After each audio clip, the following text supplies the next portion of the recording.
examinou rapidamente, né, as nossas orelhas, o lóbulo das nossas orelhas. Marcos, Kel, eu não tenho nada, pelo menos até o momento. Marcos tem um sinal. Toma cuidado, Marcos. Ele tá ali, ó.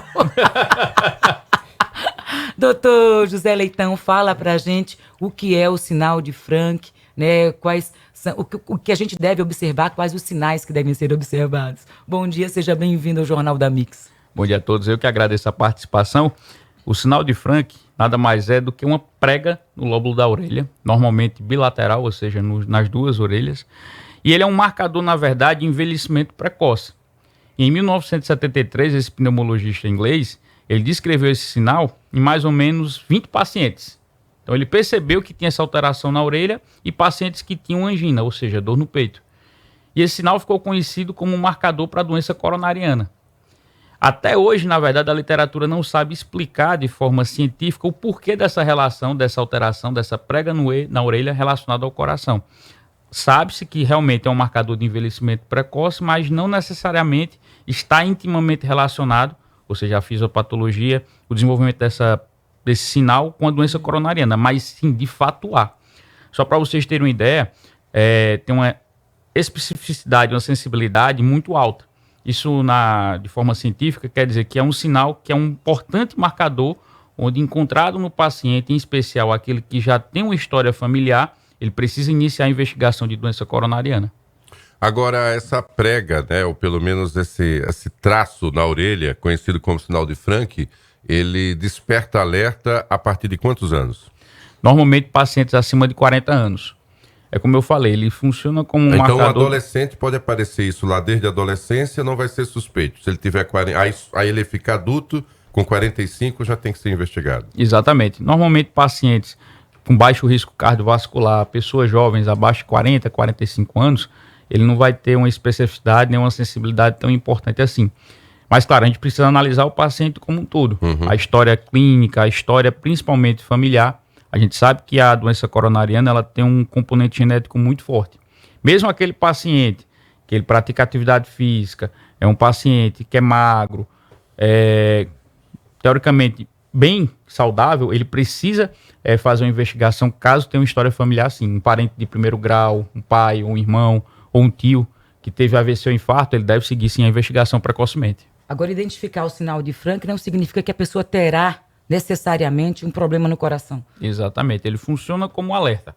A gente precisa, no caso, iniciar essa investigação. Quais são os principais fatores relacionados, principalmente à dislipidemia? O colesterol ruim, o LDL, lipoproteína A elevados. Então, se você tem um histórico familiar e possui fatores de risco, precisa procurar um cardiologista já para iniciar essa investigação. Agora, quando a gente fala do sinal de Frank, ele está na literatura da medicina, assim como a anamnese, que é algo que todo médico tem que fazer, ou seja, naquele processo de consulta, porque hoje em dia a gente descobriu uma nova realidade de alguns médicos, que é o médico que não olha para o olho do paciente, né? Ele ouve o relato do paciente e já tem um remédio e já vai prescrevendo ali a receita. Minha mãe, que é uma figura muito emblemática no atendimento clínico, já deixou uns 2 para trás, porque foi para ser examinada, mas o médico já entrou olhando para a receita sem olhar. Então, para esse descobrir sinal de Frank vai ser bem difícil, né, doutor? Então, como é que funciona essa relação de olhar esses detalhes? Os clínicos estão aptos a isso, lá na ponta onde fazem atendimento, ou a gente só vai lá para profissionais de alta, obviamente, especialidade? Uma coisa que eu aprendi durante a minha formação, que a grande diferença de um bom médico para um mau médico é justamente escutar. É tocar o paciente, não tocar apenas fisicamente, mas também tocar a sua alma, no sentido de que você precisa ser um bom ouvinte. Então você precisa escutar a história do paciente e, na verdade, o exame físico ele já começa na entrada dele no consultório, onde você observa a marcha, se esse paciente é ansioso ou não, se esse paciente tem alguma alteração física, já na entrada na sala do consultório. E pela conversa, se ele se formou pelo Google, né? Porque hoje já tem o paciente que já chega com a receita porque viu no Google também. E o ChatGPT também. Que, diga-se de passagem, é uma ferramenta importantíssima no auxílio. Então, quando a gente fala de exame complementar, é porque o diagnóstico, na grande maioria das vezes, ele é clínico. É a conversa, é o exame físico. Então, os exames que solicitamos é apenas para complementar a nossa hipótese. Agora, doutor, vamos falar da prevenção, né, em relação às doenças do coração, não só pela idade também, porque a gente, inclusive, tem visto casos de pessoas jovens, né, com problemas no coração, tendo infarto, indo embora mesmo, né, pessoas mais jovens, né, não necessariamente precisa ter histórico familiar. É claro que você precisa ter uma atenção maior, porque quem teve uma mãe, um avô, uma tia que teve problema cardiovascular precisa ir com mais frequência ao médico, investigar quanto mais cedo, melhor. Mas o que leva mais a uma pessoa sofrer, né, de problemas coronarianos, cardiovasculares, enfim? O que leva? Quais são os fatores? Você trouxe uma pergunta importantíssima. Por quê? 2020 para cá, a gente tem percebido um aumento de doenças cardiovasculares de forma geral, infarto, AVC, arritmias. Esse índice triplicou praticamente em pacientes jovens abaixo de 40 anos. Isso é alarmante. Então, não é incomum, eu sou cirurgião cardíaco, operamos recentemente um paciente de 28 anos. Uma cirurgia de revascularização, um paciente triarterial. E o que é que a gente tem percebido? A questão do uso do vape, do cigarro eletrônico, ele traz tantos malefícios quanto o cigarro convencional. A questão dos hábitos alimentares, tem percebido uma piora, principalmente o consumo de enlatados, de embutidos, isso prejudica demais, assim como o excesso de carboidrato. E o sedentarismo. Apesar de Maceió hoje ser uma das cidades onde existe mais corredores por média populacional, ainda a gente percebe muito jovem com sobrepeso ou com obesidade. Ou seja, a falta de atividade física ainda continua sendo um problema nessa população. O estresse também é um fator, né? Sem dúvida alguma, é a doença do mundo, é a doença que mais mata, na verdade. Exatamente, talvez a que mais mate, né, em relação a isso também. Sem dúvida alguma, a gente sabe que o estresse está intimamente relacionado à hipertensão, que é um dos principais fatores de risco cardiovascular. Agora, eu tive percebendo, a partir da distribuidora de bebida próxima à minha residência, em outros locais, e agora no bloco Pinto da Madrugada, muitos jovens consumindo, inclusive a Soapino, né, uma mistura de álcool com energético. E o energético tem base de cafeína, né?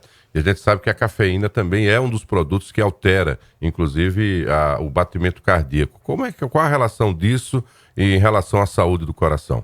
Sem dúvida alguma, é um problema. Por quê? Esses energéticos possuem uma alta concentração, não só de cafeína, mas de outros, digamos assim, substâncias que estimulam a ansiedade, que estimulam o aumento da pressão, que estimulam o aumento da frequência cardíaca, e isso, principalmente para aqueles que já têm fatores de risco, ou seja, para aquele que já é hipertenso, que já é diabético, e infelizmente a maioria nem sabe que tem, isso acaba aumentando o risco cardiovascular. Por quê? Porque pode ocasionar um aumento súbito da pressão arterial, romper uma plaquinha de gordura e causar um AVC ou um infarto, ou desencadear uma arritmia maligna. Muitas vezes esse paciente, esse jovem, não sabe que tem. É muito comum chegar no consultório, infelizmente, até mesmo na emergência, que fazem aquela história do pré-treino, que lembra um pouco também o energético. Por quê? Porque tem uma dose suprafisiológica de cafeína. A cafeína, ela tem vários benefícios. Então, tome seu cafezinho diário que não tem problema algum. O grande problema é o excesso.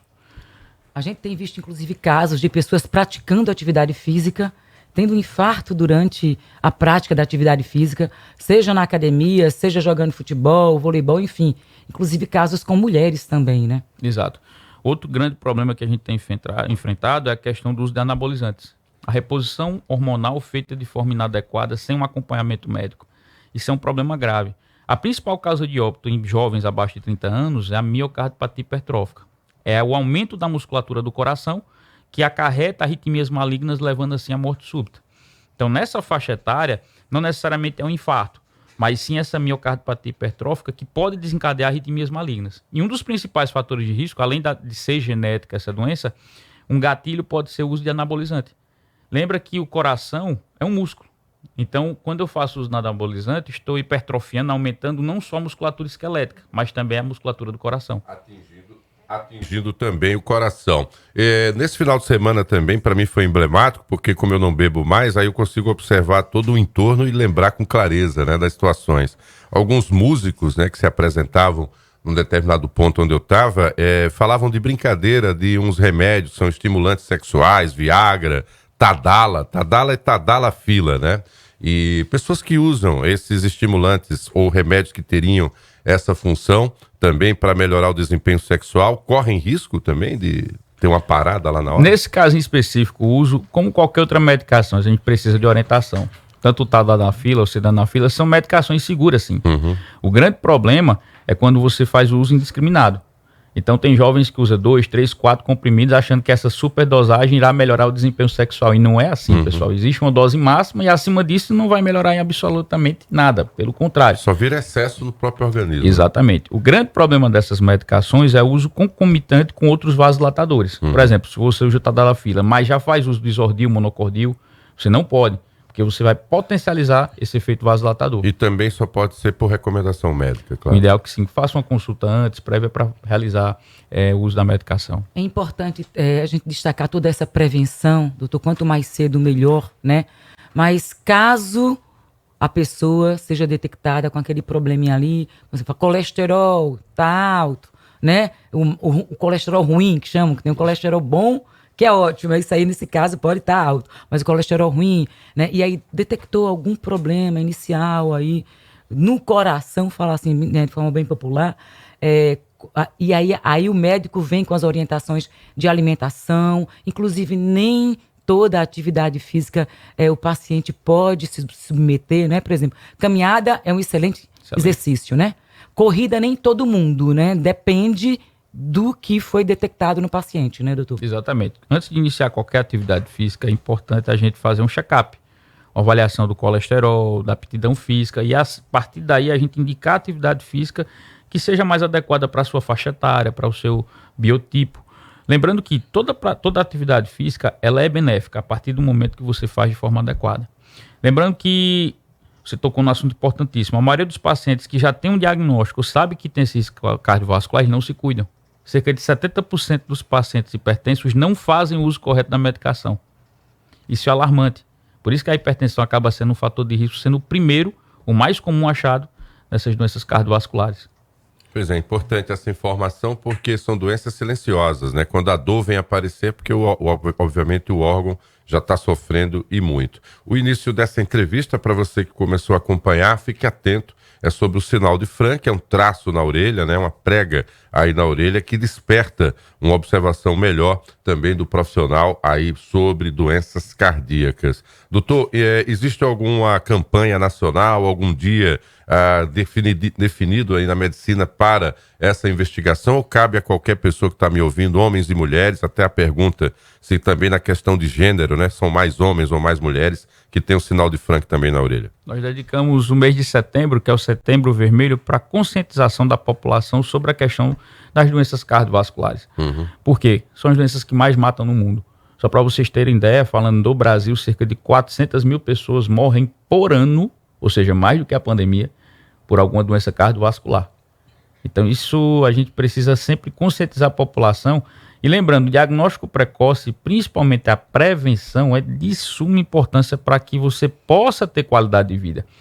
Eu até brinco com os meus pacientes, é uma doença que tem tratamento, é uma doença, eu não posso dizer cura, porque são cuidados que você precisa ter pelo resto da vida, mas você consegue controlar bem, principalmente tomando as medicações, em especial, não adianta só tomar o remédio, mudar os hábitos, praticar atividade física e ter uma alimentação correta. Isso é de suma importância. Para concluir, a partir de que idade a pessoa precisa ir regularmente ao cardiologista? Eu gosto de brincar, porque minha área é cardiopediatria, eu sou cirurgião cardíaco pediátrico, operador também, desde o feto, desde a barriga da mãe. Desde a barriga da mãe, pois é, então desde antes de nascer, que ou seja, já está ali, né? Exatamente. Realmente a gente precisa cuidar do coração, quanto mais cedo melhor, fica atento aos sinais que o corpo dá, né? Coração saudável se constrói todos os dias, não é isso, doutor Gostei da José frase. Leitão? Gostei da frase, importante. Muito obrigada pela sua participação, então, aqui no Jornal da Mix. Vamos ficar atentos também. E aí, começa a examinar aí. Você tem aí uma prega em diagonal no lóbulo da orelha. Tá visível, vai lá no médico, tira essas dúvidas. De repente pode não ser nada, mas não custa nada também tirar essa dúvida. Exatamente, vamos pecar pelo excesso. É isso aí, muito obrigada. Seja sempre bem-vindo à nossa rádio Mix Maceió. 6h39, vamos para um rápido intervalo comercial. Daqui a pouquinho a gente volta com um giro de notícia.